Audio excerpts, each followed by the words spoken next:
The following message was transmitted at the request of, oh my god, not you guys again, how dare you listen to this emergency alert system message. That's it, you can go on your day whatever you want.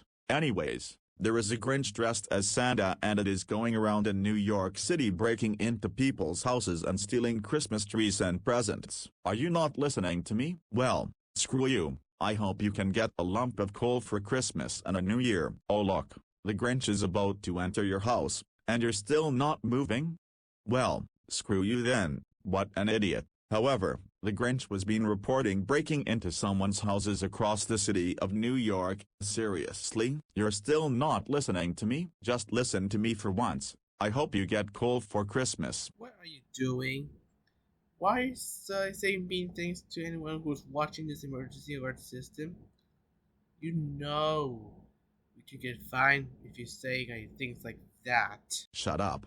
I can say whatever I want and you better get out now or I will fire you for saying things like that, and don't even dare to kick me out now. Oh my goodness.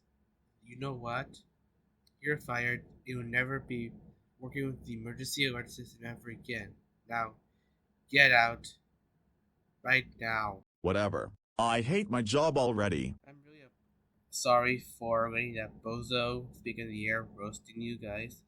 But however, you must keep your presents and your Christmas tree safe from the Grinch. Make sure you defend yourself from the Grinch. We'll see you later and have a great holiday in the new year.